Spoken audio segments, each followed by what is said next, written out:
ఝాన్సీ ఏమైంది? ఝాన్సీ, ఇక్కడ భార్య మీద ఎవరికైతే లవ్ ఎక్కువగా ఉందో వాళ్ళు ఈ ఆచారాన్ని చేస్తారంట.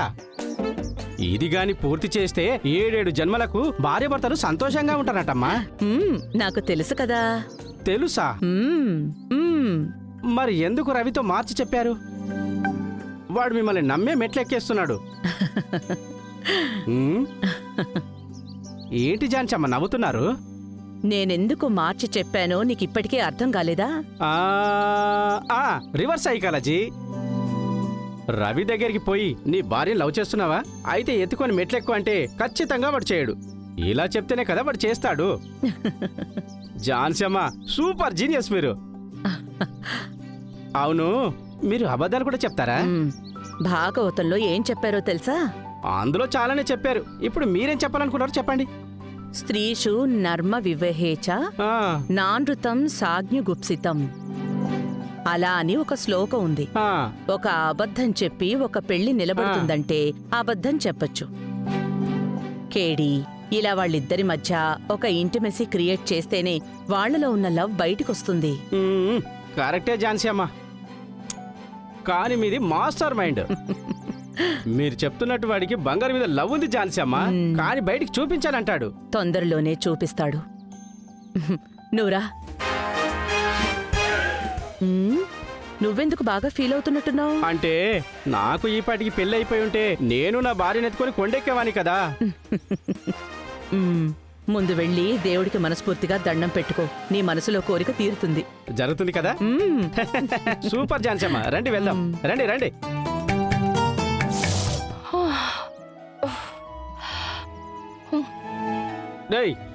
ఏం చేస్తున్నావు? దండం పెట్టుకుంటున్నా. పోరా. ఆ అమ్మాయి ఎవరు? నా అత్త కూతురు. నీ అత్త కూతురే కదా, మెట్లెక్కడానికి కష్టపడుతుంది కదా, వెళ్ళి హెల్ప్ చేయొచ్చు కదరా. అవును కదా. ఏంటి అవును? చూడు, లవ్ చేస్తున్నావా లేదా? చేస్తున్నా. లవ్ చేసేవాడు నీకు ఇది కూడా తెలియరా? పోరా, నా మొహమే చూసావు కానీ పోరా. సరే సరే.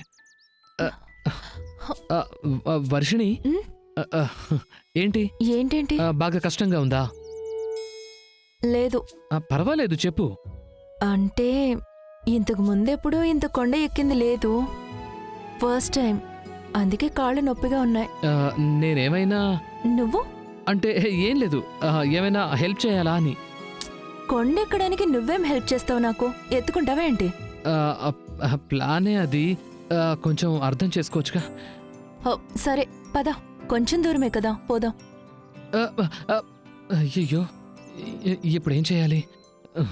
రేయ్, ఏంట్రా నిలబెట్టి మాట్లాడుతున్నావు? నువ్వు లవ్ చేస్తున్నావా లేదా? ఎత్తుకొని నడవాలి కదరా. బ్రో, అడగాలంటే భయంగా ఉంది బ్రో. అరే ఏంట్రా నువ్వు భయంగా ఉంది అని? సరే పద, వెళ్ళి ఏదైనా వేరే ప్లాన్ చేద్దాం.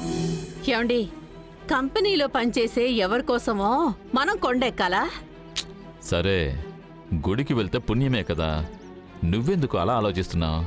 లోపలికి పోయి మనకి కావాల్సింది కోరుకుందాం. దేవుడు మనల్ని అప్పుడైనా కరుణిస్తాడేమో చూద్దాం. పదండి.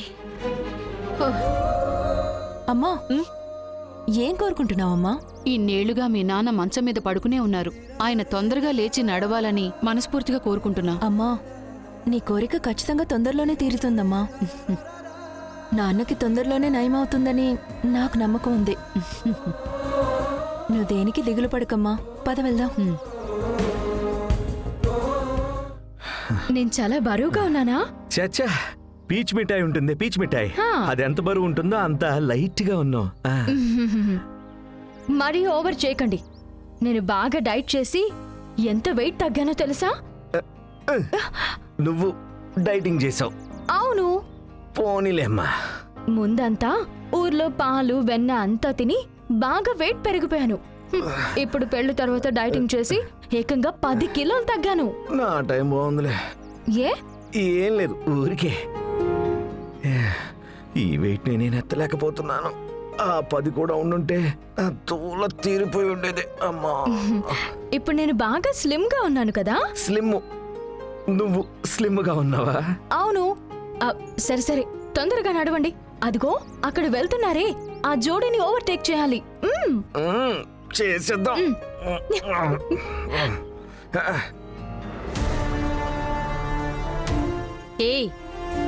ఏంటే గొణుగుతూ ఉన్నావు? అమ్మా మొక్కుకుంటున్నానమ్మా. ఏం కోరుకుంటున్నావే? అయ్యో అమ్మా, న్యాయంగా నాకు బావకి పెళ్ళయ్యుంటే బావ నన్ను ఎత్తుకొని కొండెక్కుంటాడు.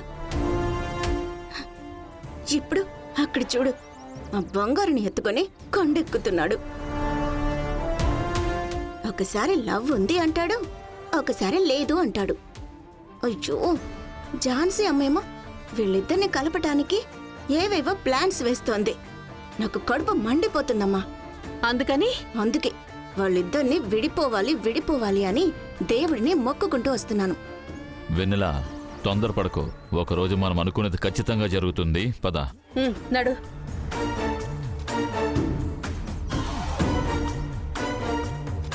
అన్నయ్య, ఇలాంటి ఆచారం నేనెప్పుడు వినిందే లేదే. మీనా, నీకు అర్థం కాలేదా? కాలేదన్నయ్య. అలా ఎలా? భార్య అంటే ప్రేమ లేనివాడు భార్యని ఎత్తుకుని ఇంత కొండ ఎలా ఎక్కుతాడు చెప్పు? అలా అసలు ఏ గుడిలోనూ జరగదు మీనా. ఇది అంతా అత్తయ్య ప్లాన్. ఓ, బంగార్ని రవిని కలపటానికా? మరి ఇంకెందుకు? అయ్యో, సరే సరే, నాకు ఈ విషయం అర్థం కాలేదు చూడు. ఇందాకడి నుంచి ఆలోచిస్తూనే ఉన్నాను ఇదేంటబ్బా అని. ఏమండి, మీ చెల్లెలికి ఆ బంగారి మన ఇంట్లో ఉండడం అసలు ఇబ్బందే లేనట్టుందండి. కంప్లీట్ గా యాక్సెప్ట్ చేసేసింది. ఇదిగో చూడు అమృత, ఎవరికైనా నచ్చని ఒక వస్తువు లేదా ఒక మనిషో ఇంట్లో ఉంటే కొద్ది రోజుల తర్వాత వాళ్ళతో ఉండడం అలవాటైపోతుంది. ఇదిగో అదే నా చెల్లెలి పరిస్థితి. మనమే ఏదో ఒక ప్లాన్ చేసి మొత్తం అందరినీ కుదిపేద్దాం. ఏమండి, తొందరగా ఏదైనా చేయండి. జరిగేవన్నీ చూస్తుంటే తన కుటుంబం మొత్తాన్ని గుప్పెట్లు పెట్టుకునేలాగే ఉంది. వదిలేస్తే మన మనసు మార్చేస్తుంది. అంటే మీరు మారిపోతారు, ఏయ్, అది కూడా నాకు అగెనిస్ట్ గా మారిపోతారు. ఏయ్, అలా కాదే, అది జిత్తుల మారిలా ఉంది కదే, అందుకే అలా అన్నాను. మారితే చంపేస్తా. సరే మారంలే, పద. అయ్యో, తలనొప్పి అయిపోయింది దీంతో. అయ్యో, ఇంకా ఎన్ని మెట్లెక్కాలి ఏంటి శామ్? ఆ? ఆ? ఎక్కడో కాలిన వాసన వస్తుంది కదా. ఏంటి? అంటే రవి బంగారుని తీసుకొని పోతుంటే నువ్వు అది చూసి తట్టుకోలేకపోతున్నావు కదా. పొరప్పో, ఆ? నేను ఎత్తుకెళ్ళనా? కొంత సీన్ లేదు. ఎత్తుకెళ్తాడు. దేవుడా, రవి బంగారుని కింద పడేయాలి. అది కింద వరకు దొర్లుకుంటూ పోయి చావాలి. అది మాత్రం చేసి పెట్టు. నీకు 108 కొబ్బరికాయలు కొడతాను. కొబ్బరికాయల రేట్లు పెరిగిపోయాయి రా. ఏదో తమాషా అయిపోయింది. భగవంతుడా, అందరినీ నీ సన్నిధానానికి తీసుకునొచ్చాను. ఇక వాళ్ళు నీ బాధ్యత. ఎలాగైనా వాళ్ళిద్దరినీ ఒకటి చేయి తండ్రి.